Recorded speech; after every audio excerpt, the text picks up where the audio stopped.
한 주간 잘 지내셨습니까? 지난주에 설교 제목이 무엇인지 기억나십니까? 우리가 성령으로 살면 이라는 그런 제목이었는데, 우리가 성령으로 살면 성령으로 행하라 그런 내용이었습니다.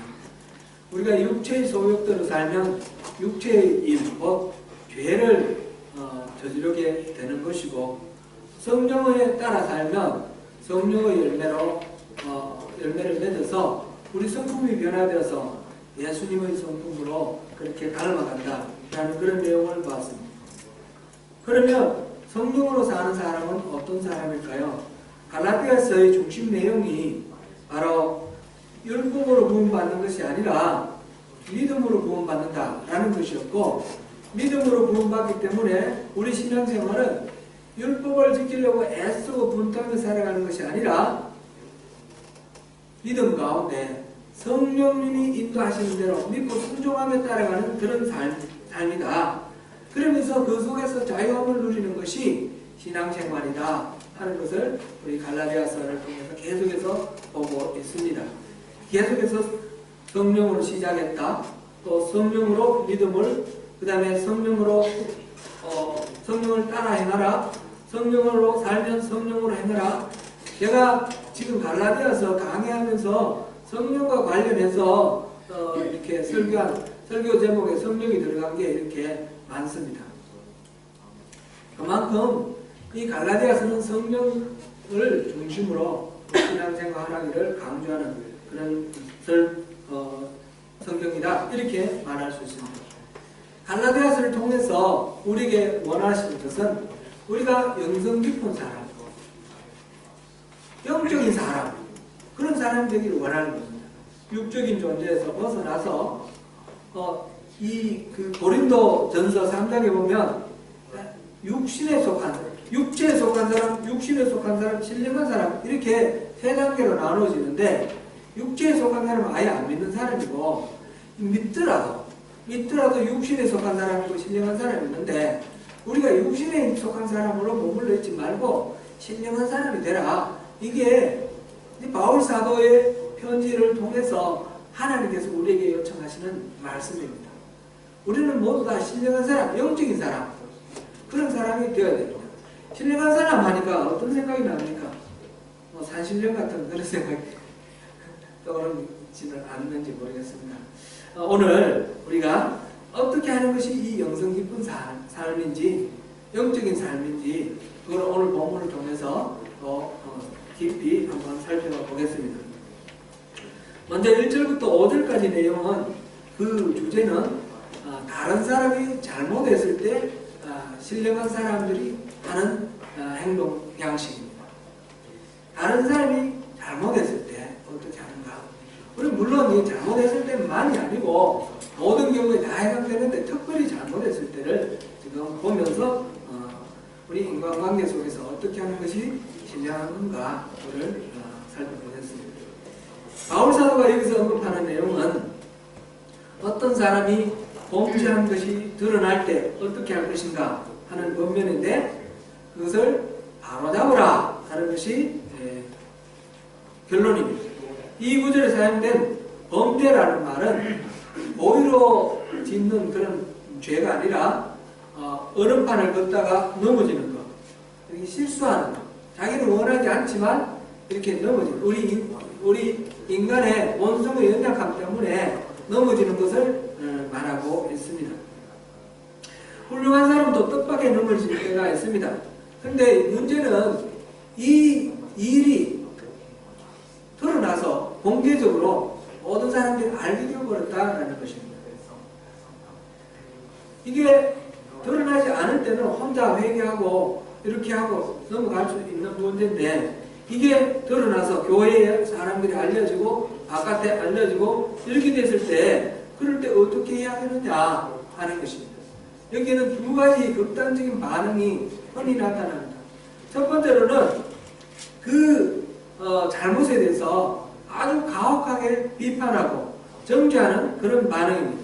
소문이 확대되면서 눈덩이가 굴러가듯이 이 소문이 자꾸 과장되고 확대되고 증폭되어 나가면서 사람들이 분개를 합니다. 교회 다니는 사람이 어떻게 그럴 수가 있어? 직분 있는 사람이 어떻게 그럴 수가 있어? 목사가 어떻게 그럴 수가 있어? 이러면서 열을 냅니다. 이렇게 거품을 물고 이렇게 정죄하는 그 마음속에는 어느 중에 나는 그렇지 않다 하는 자기의 변호라 그럴까요? 그런 것들이 있고, 어떤 행동으로 가지고 모든 것들을 판단하려고 하는 율법주의의 경향이 있습니다. 그래서 일방적으로 정죄하고 비난하는 것도 바람직한 반응은 아닙니다. 두 번째 반응은 무조건 덮어놓으려고 합니다. 괜히 긁어부스럽니다. 말하지 마라.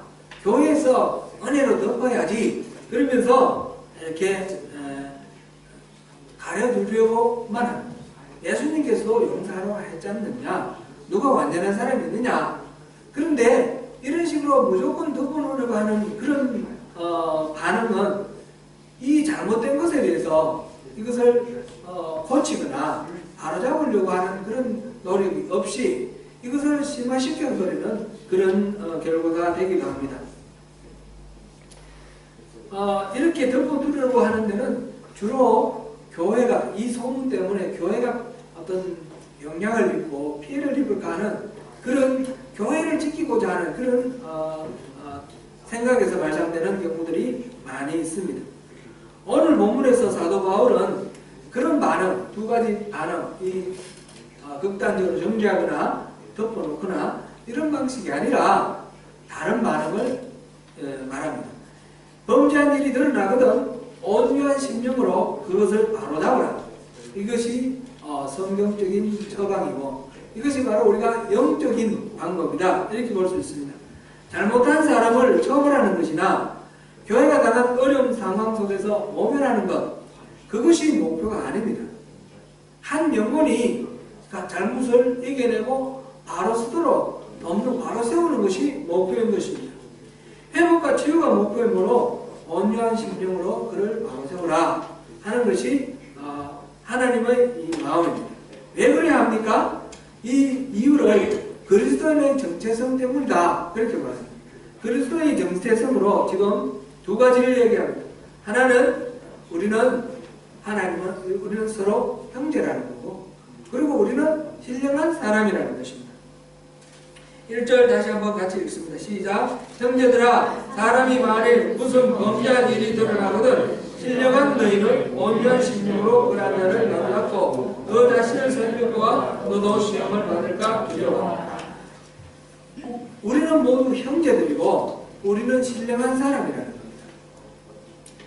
먼저 형제들이라는 말을 한번 살펴보겠습니다. 우리는 원래 다 죄인이죠.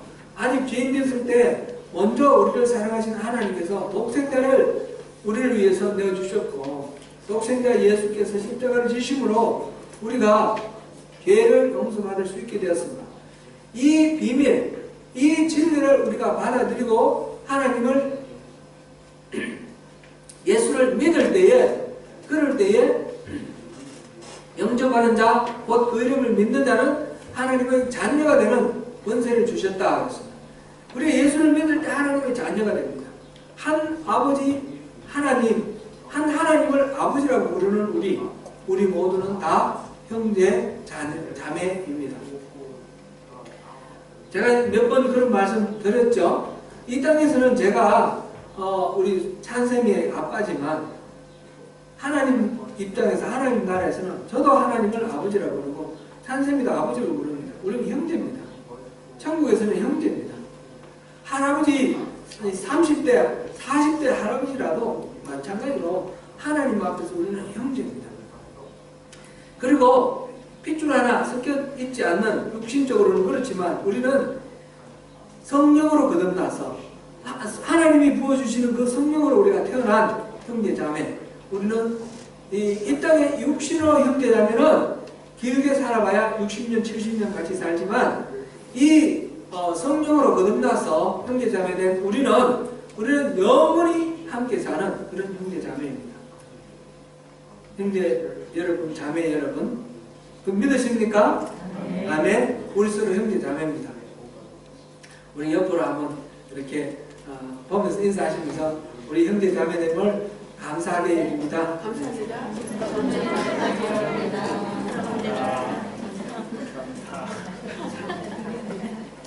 그래서 우리가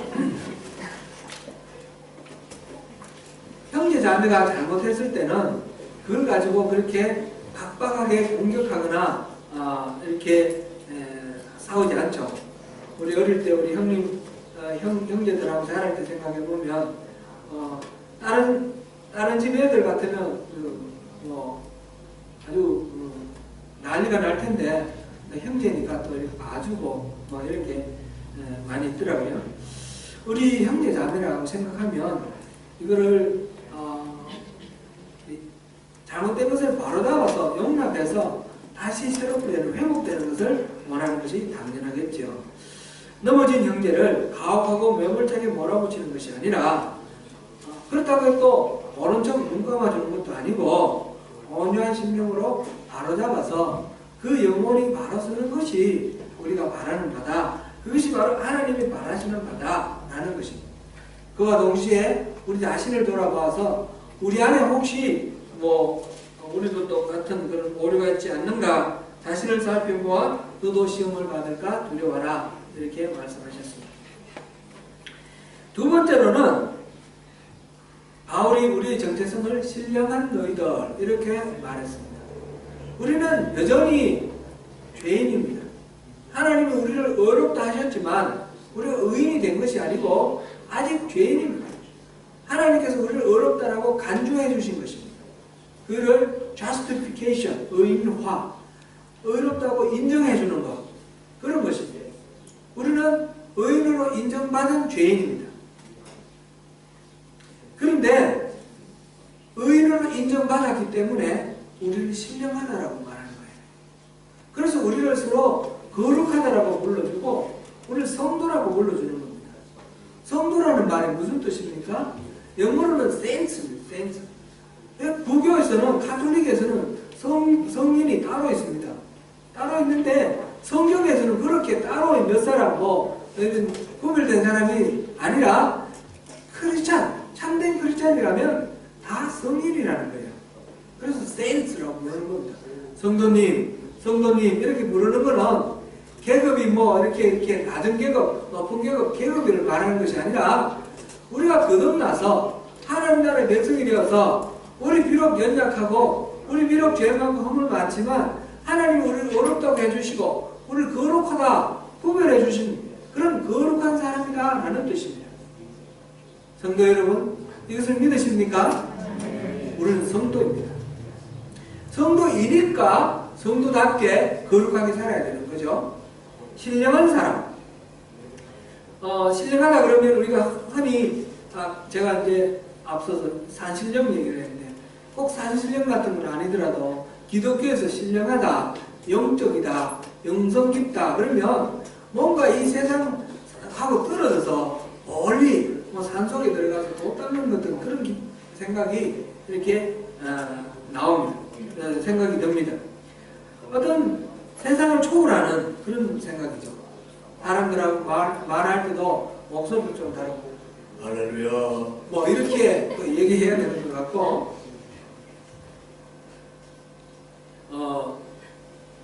초대교회에 사막의 교부들 이런 사람들이 있습니다.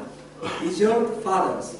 이 사막의 교부들은 세상 속에 이렇게 섞여서 살다가는 이 육체의 소욕대로 살아가고 성령의 이끄신 대로 살아갈 수 없다 이런 생각을 하고 세상을 떠났습니다. 그래서 사막에다가 이 원두막 같은 그런 탑을 만들어 세워놓고 거기에서 평생 살다가 죽은 거예요. 누군가는 그 이제 먹을 거 갖다 주느라고 이제 애를 먹었겠죠. 근데 그 중에 아주 또 유명한 사람들이 많이 있죠. 그 전통을 이어가는 것이 수도원입니다.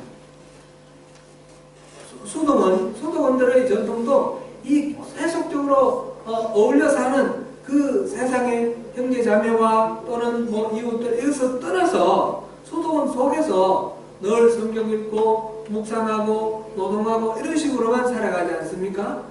그 나름대로 굉장히 많은 의미가 있습니다. 배울 게 많고요. 우리가 그렇게 일상의 복잡하고 번잡한 데서 벗어나서 따로 하나님을 묵상하며 살아가는 것이 필요합니다. 그래서 우리가 일상의 삶 속에서 묵상이 필요한 겁니다.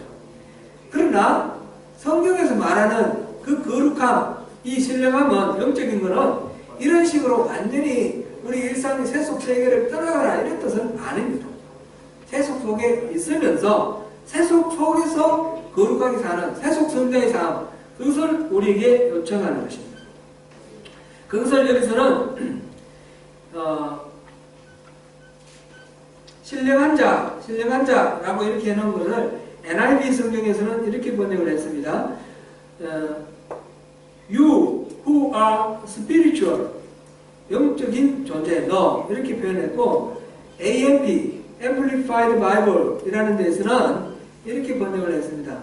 You who are spiritual, that is, you who are responsive to the guardians of the Spirit. 영혼의, 성령의 the Spirit, 성령입니다. 성령의 guardians, 성령의 guidance. 발음을 잘못했습니다. 성령의 인도하심에 responsive, 반응하는 그런 사람이 바로 영적이다. 영적인 게 어떤 거냐? 우리 모든 일 속에서 성령님이 우리 안에서 말씀하실 때 거기에 반응하는 사람, 그런 사람이 영적이다. 그런 것이죠. 우리 앞에서 5장 25절에서 성령으로 살면 성령으로 행하라고 했지 않습니까? 그게 바로 그런 거죠. 성령으로 행하는 것은 뭐라고 했습니까? 이인삼각 하듯이 성령님하고 다리를 묶어놓고 같이 뛰는 것처럼, 또는 예수님이 말씀하신 내 몸을 메고 나를 따르라 하시는 것처럼 성령님과 함께 가는 거죠. 성령님이 전진하시면 나도 전진하고, 성령님이 멈추시면 나도 멈추고, 성령님이 왼쪽으로 하시면 나도 왼쪽으로 가고, 성령님이 오른쪽으로 하시면 나도 오른쪽으로 가고, 매사에 항상 성령님께 물어보고, 성령님 내 마음 속에서 감동 주시는 대로, 성령님이 인도하시는 대로 그게 반응하며 나가는 사람이 영적인 존재, 신령한 사람이라는 것입니다. 형제가 범죄하였을 때 어떻게 해야 되나, 성경의 원리가 좀 이렇게 조금 추상적인 것 같은데 구체적인 원리가 한 군데 있습니다. 마태복음 18장 우리 한번 보시겠습니다.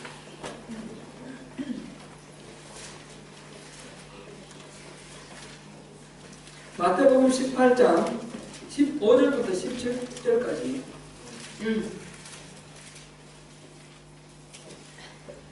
15절부터 17절까지 같이 읽습니다. 시작. 내 형제가 내를 모아두면 가서 너와 그 사람을 위하여 공부하라. 만일 들으면 내가 내 형제를 얻은 것이요, 만일 듣지 않으면 한두 사람을 데리고 가서 두세 증인의 힘으로 날마다 확정하게 하라. 만일 그들의 말도 듣지 않거든 교회의 말하고 교회의 말도 듣지 않거든 이방인과 세리와 같이 여기라. 아멘. 여기서 형제가 범죄했을 때 구체적인 원칙이 나와 있습니다. 누가 잘못했을 때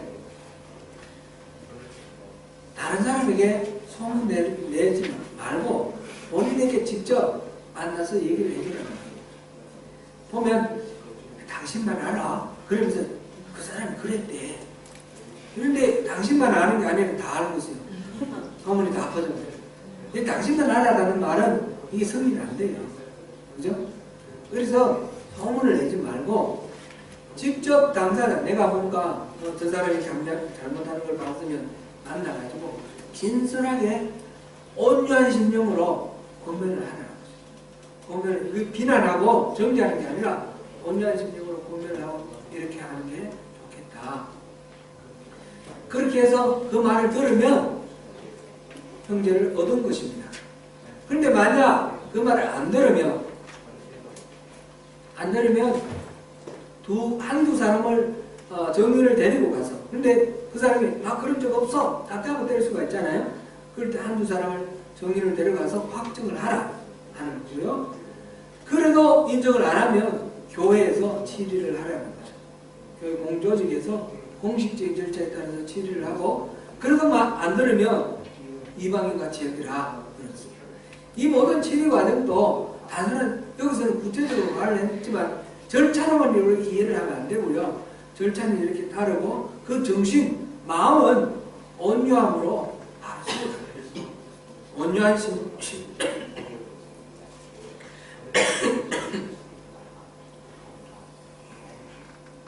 온유한 심령으로 바로 세우라. 이것이 원칙입니다. 그렇게 해서 죄를 범하고 넘어지는 사람은 정죄하기만 하면 율법주의자가 되고, 그렇다고 무조건 덮어놓으면 이 문제가 해결되지 않을 뿐만 아니라 이 죄가 계속 번져나가서 모든 사람들이 함께 부패하게 만드는 그런 요인이 됩니다. 그래서 성령님이 인도하시는 대로 온유한 마음으로 함께 세워나가는 그런 우리가 되면 좋겠습니다.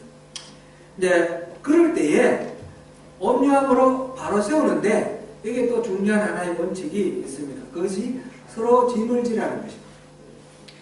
지금 1절부터 5절 사이에 서로 짐을 지라라는 말이 지금 2절에 나오고 5절에 각각 자기 짐을 지라 이 말이 나오는데요. 서로 짐을 지고 각각 자기 짐을 지는 것, 이것이 이 온유한 심령으로 바로 세우면서 함께 동시에 이루어져야 될 문제입니다. 먼저 서로 짐을 지라는 데 대해서 초점을 맞춰 한번 보겠습니다. 형제가 범죄할 때 온유한 심령으로 바로 잡아주되 서로 짐을 지라 그랬는데, 이때 짐을 진다라고 하는 이 단어는 지탱하다 그런 뜻입니다. 어떤 무거운 게 있는데 혼자 이렇게 지탱하고 이걸 찌그러질 것 같으니까 같이 져줘서 이걸 같이 지탱할 수 있도록 해준다 그런 뜻입니다. 비틀거리거나 쓰러지거나 넘어질 그런 위기가 있는데 같이 맞잡아서 그것을 붙들어줘서 넘어지지 않게 해준다 그런 뜻이죠. 우리가 시험을 받고 죄에 넘어지는 건 우리 인간의 연약한 본성 때문입니다. 우리 누구나 넘어질 수 있습니다. 그럴 때에 넘어지고 나면 그 죄책감 때문에 일어나지 못하는 경우도 있고요. 그럴 때에 옆에서 좀 도와주는 게 좋지 않겠습니까? 하루아침에도 수도 없이 넘어지는 게 우리 자신인데, 특별히 이것이 문제가 되어서 교회에 이렇게 알려지고 이게 공개적으로 이렇게 드러난 상황이 돼서 더 죄책감 속에 빠지거나 아니면 더 독하게 되거나 이런 문제가 될 때에 이걸 같이 맞잡아서 붙들어주는 그런 것이 우리 해결 방법이라는 것입니다. 여기서 너희가 2절에 너희가 짐을 서로 지라 하면서 그리하여 그리스도의 법을 성취하라 그랬습니다. 짐을 서로 지면서 이것이 결과적으로 그리스도의 법을 성취하게 되는 것이다 라는 것입니다. 그리스도의 법이 뭡니까? 단순하게 우리 생각해 볼 수 있습니다. 구약의 법의 원리는 율법입니다. 그런데 율법과 다른 새로운 계명, 그리스도의 법은 어떤 겁니까? 예수님이 내가 새로운 계명을 준다 하시면서 그 계명을 주셨어요. 요한복음 13장 34절을 보겠습니다. 요한복음 13장 34절. 요한복음 13장 34절. 찾으셨습니까? 시작. 새 계명을 너희에게 주노니 서로 사랑하라. 내가 너희를 사랑한 것 같이 너희도 서로 사랑하라. 아멘.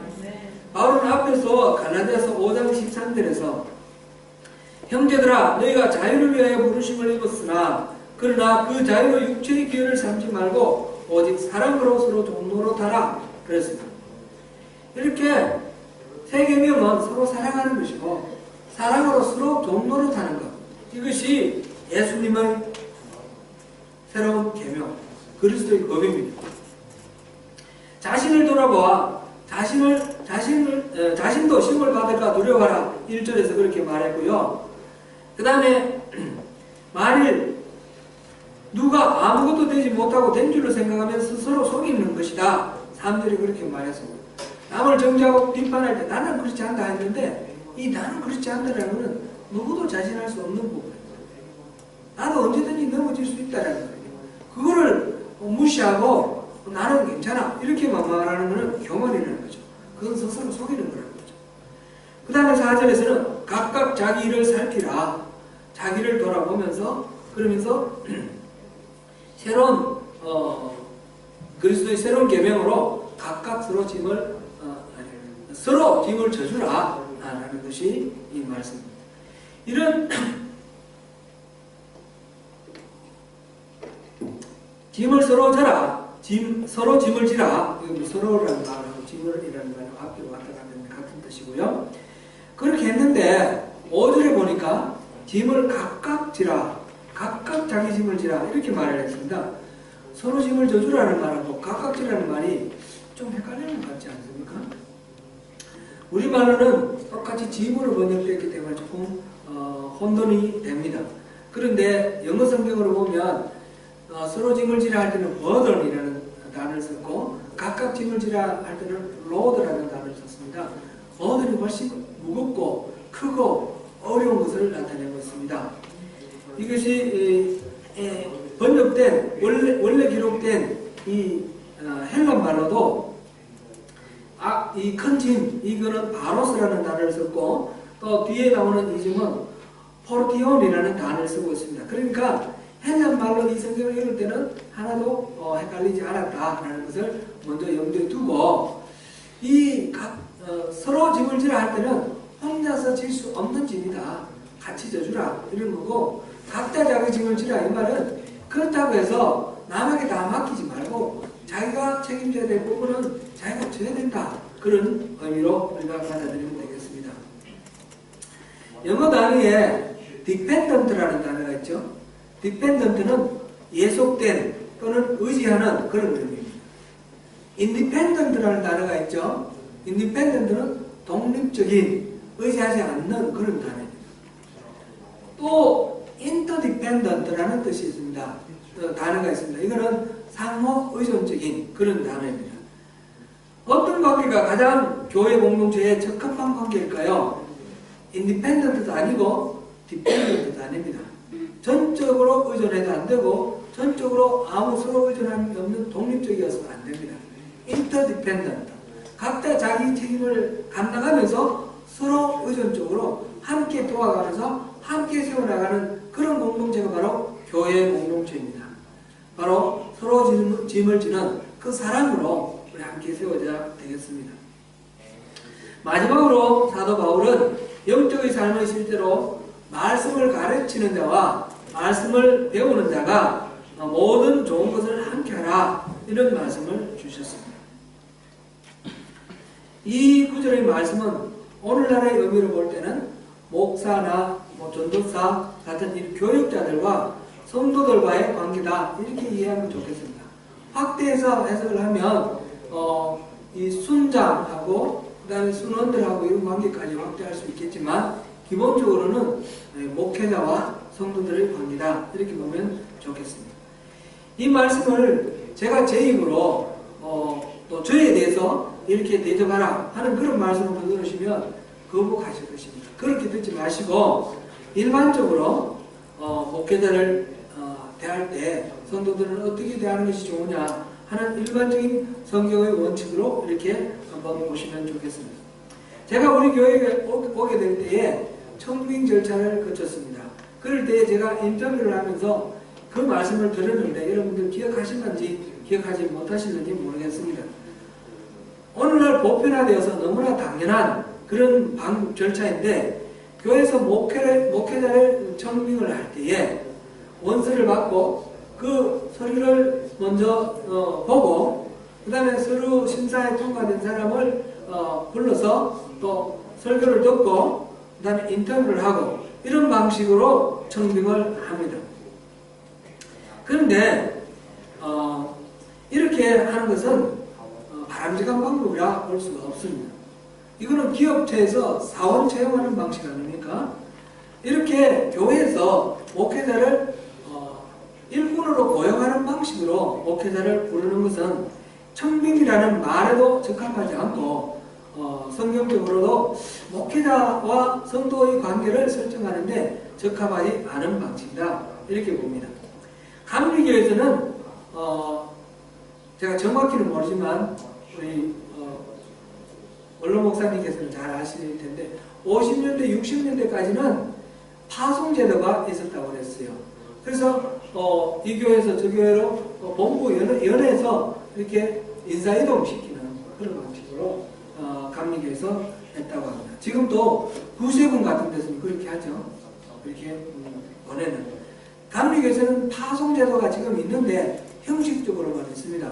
우리 교회에서 저를 목사로 정하고 그 다음에 지방에 요청을 해서 지방에서 파송을 하는 거예요. 그렇게 연회에서 파송을 하는 거로 연회 감독이 저를 파송하는 거로 그렇게 절차를 밟았습니다.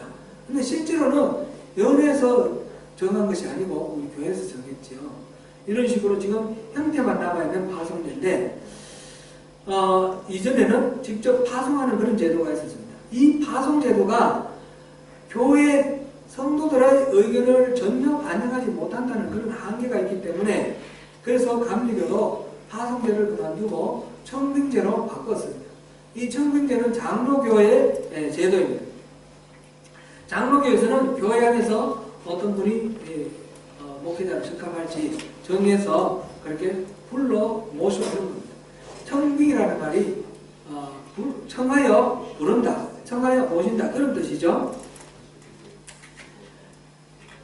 근데 이 문제가 어떤 분이 적합한지 그거를 판단을 하고 가서 모셔와야 되는데 그 판단하는 과정이 어려운 겁니다.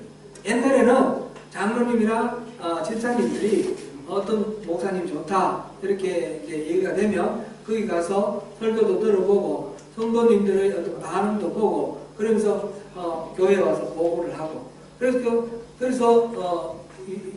우리 교회에 모셔오면 좋겠다 이런 식으로 해서 그 대표자가 가서 목사님께 우리 교회 오십시오 이렇게 하는 방식으로 했습니다. 이런 교회가 지금도 들어 있습니다. 근데 들어 있는데 이것도 문제가 되는 거예요. 좀 더 큰 교회에서 작은 교회 목사님을 마냥 빼가는 형식으로 이렇게 돼가는 그런 방식입니다.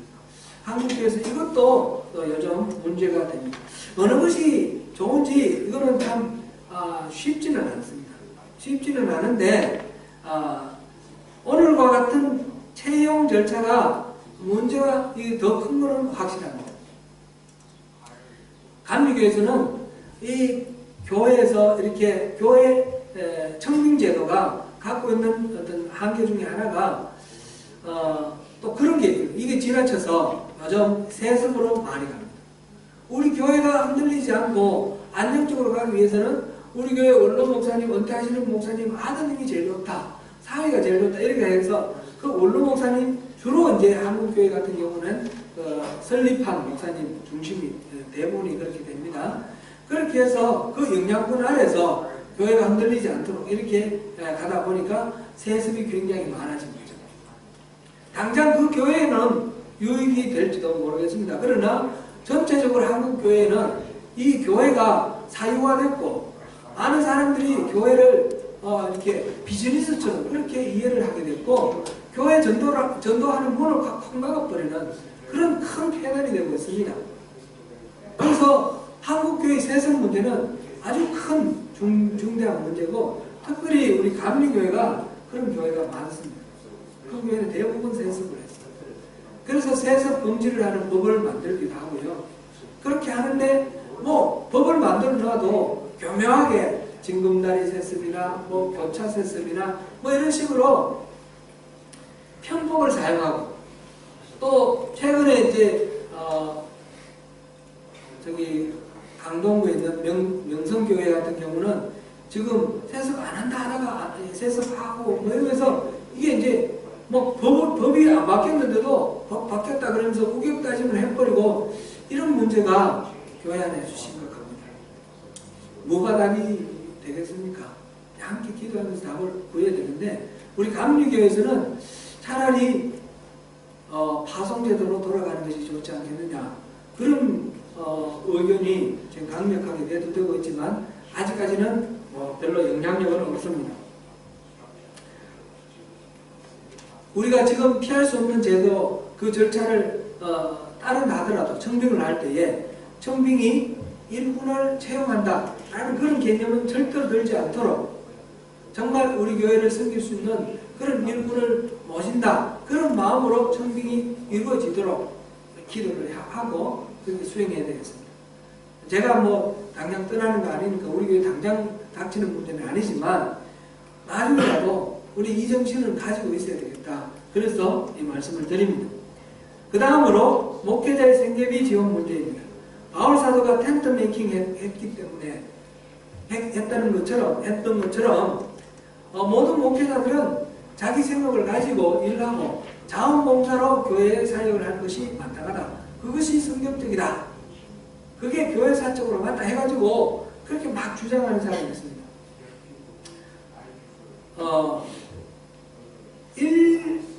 일면에 그런 진실이 있는 것은 사실이지만 바울 사도가 항상 텐트 메이킹으로 그렇게 사역한 건 아닙니다.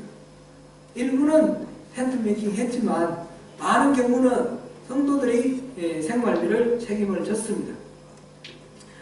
이런 거는 법칙으로 말할 수는 없고 성경이 이래 나왔으니까 이렇게 하시오 해가지고 되는 것도 아니고 각 교회의 형편에 따라서 다르게 판단을 하고 교회가 감당할 수 있으면 감당하고 그렇지 못하면 못하고 목회자가 스스로 해결하고 이런 방식으로 가야 되겠죠. 오클랜드 보니까 대부분의 교회 목사들이 겸업을 하고 있는 세컨 잡이 있는 것 같습니다.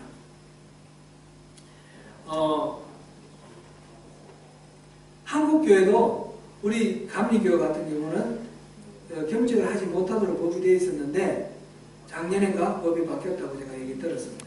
원래 겸직을 못하게 되어 있습니다. 오직 목회에만 전념하라는 거죠.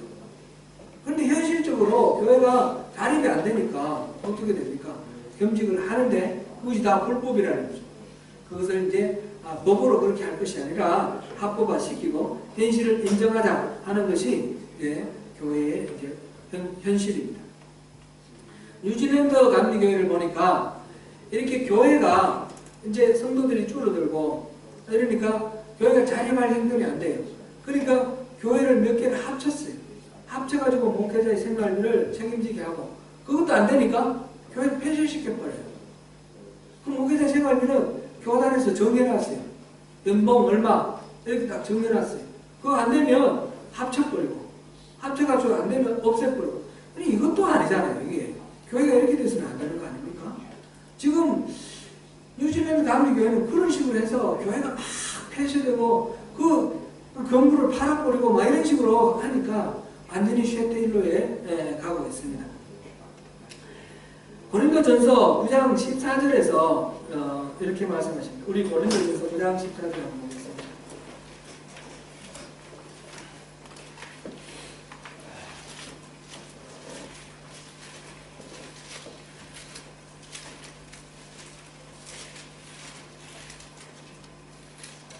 (13절) (14절) 같이 읽습니다. 시작. 성전의 일을 하는 이들은 성전에서 나는 것을 먹으며 재단에서 섬기는 이들은 재단과 함께 하는 것을 내가 알지 못하느냐. 이와 같이 주께서도 복음 전하는 자들이 복음으로 말미암아 살리라 하셨느니라.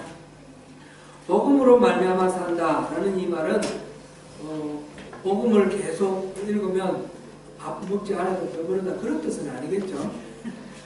영어 성경 NIV에서는 이렇게 번역을 했습니다.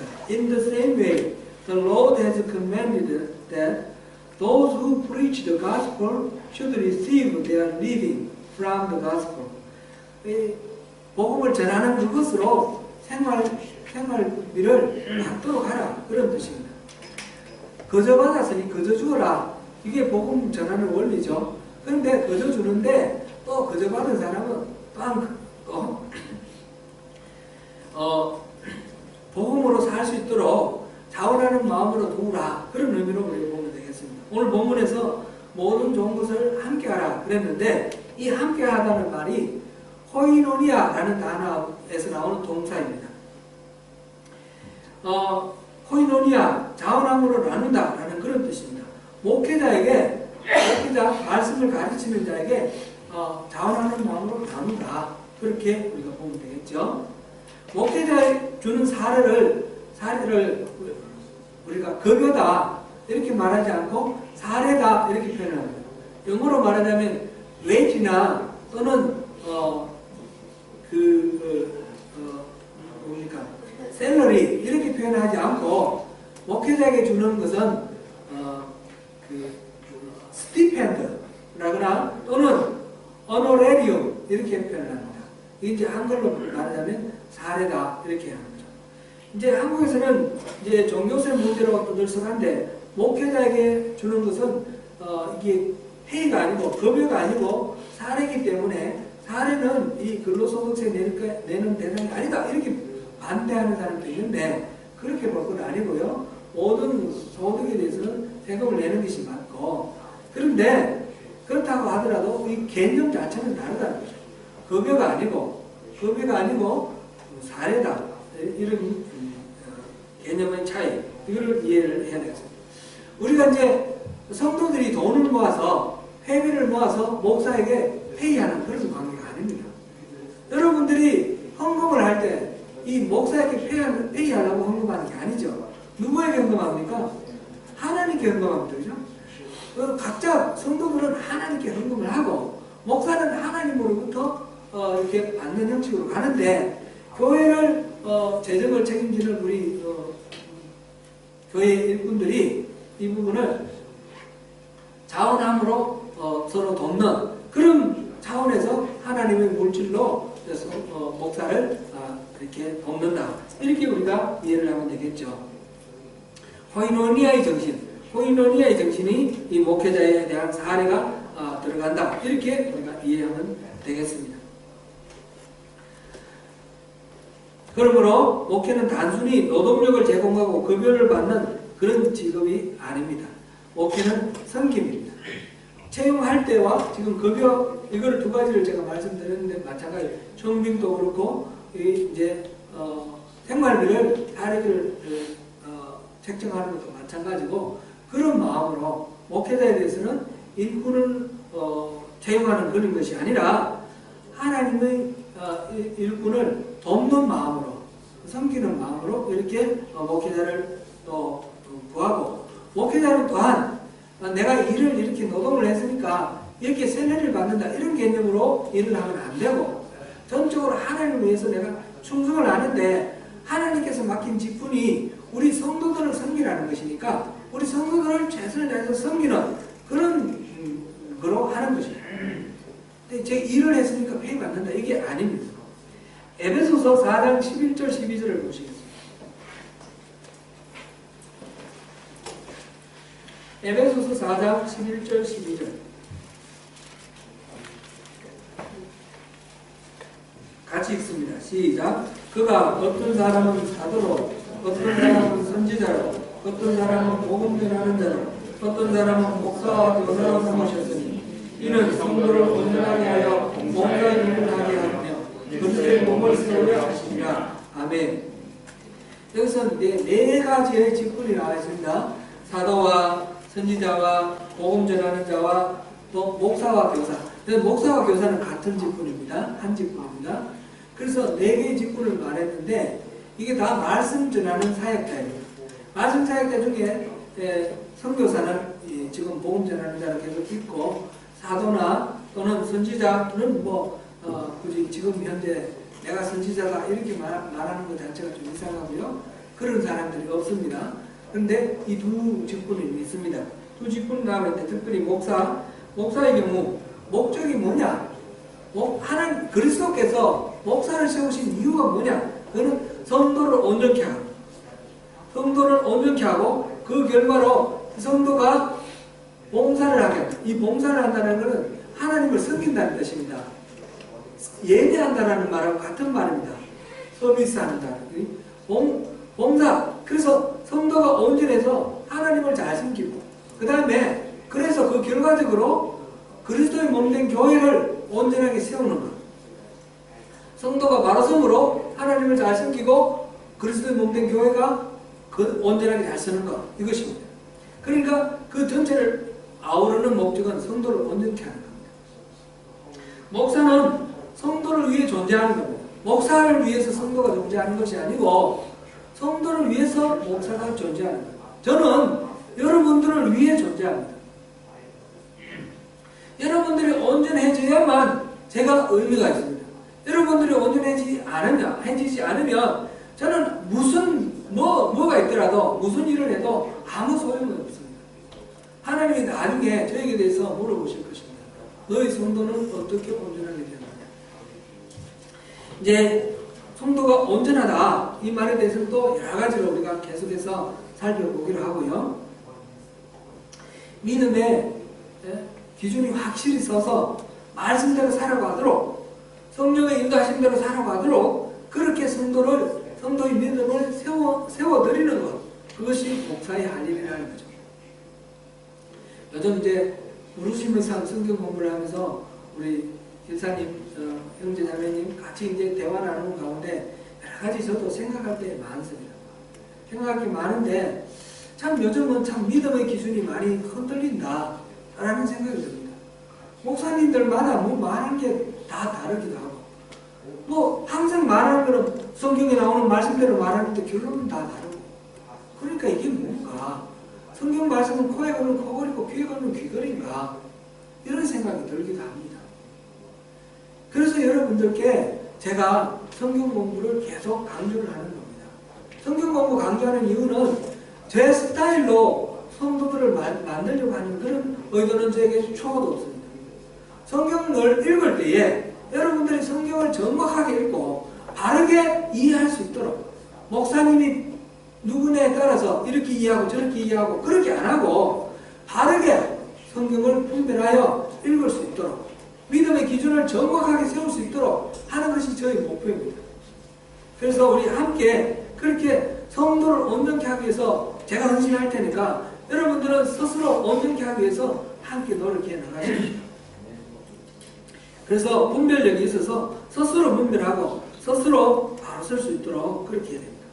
그 다음에 또 여러 가지 할 말이 살펴볼 부분이 많이 있겠지만 차차 살펴보기로 하고요. 어쨌든 간에 말씀을 가르치는 자와 그 가르침을 받는 자는 좋은 것을 나누는 그런 관계여야 된다는 것입니다. 그 모든 면에서 목회자와 성도들은 좋은 관계를 이루어야 되는 것입니다. 서로 불편한 관계, 서로 적대적인 관계, 서로 견제하고 서로 이렇게 하는 그런 관계가 아니고 목회자와 성도는 하나예요. 어떤 이유로도 이렇게 어긋나는 관계가 되어서는 안 되는 것입니다. 혹 제가 실수하더라도 여러분 온유한 심령으로 바로 세워주시기를 바라고요. 우리 교회가 서로가 인터디펜던트, 상호 의존적으로 서로가 바로 세워나가는 그런 관계가 되기를 바랍니다. 사랑하는 성도 여러분, 어떤 것이 영성 깊은 신앙생활입니까? 어떤 것이 영적인 반응입니까? 그것은 사람을 떠나 구름 속에 헤매는 것이 아닙니다. 사람 속에서 서로 부대끼며 함께 도달해 나가는 것입니다. 성령의 열매는 예수님의 성품을 말하는 것입니다. 그 9가지 성령의 열매 생각해 보세요. 어느 것 하나 예외 없이 다 인간관계 속에서 드러나는 그런 성품입니다. 거룩해지는 것, 영적으로 되는 것, 신령해지는 것, 다 인간관계 속에서 나타나는 것입니다. 사랑하는 성도 여러분, 그리스도의 법을 성취하는 것, 사랑의 계명으로 서로 짐을 지는 것,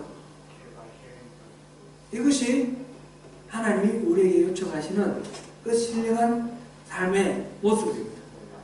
오늘 이 말씀을 묵상하시면서 아름다운 사랑의 공동체를 이루시고 율법의 사슬이 아니라 그 정죄하고 판단하는 그 마음이 아니라 온유한 마음으로 온유한 심령으로 서로를 바로잡으면서 바로 세우면서 함께 그 짐을 져나가고 또 각자 자기 짐을 지면서 함께 세워져 나가는 자유함을 함께 누리는 그런 아름다운 소명 공동체를 이루는 저와 여러분이 되시기를 축원합니다. 기도하겠습니다.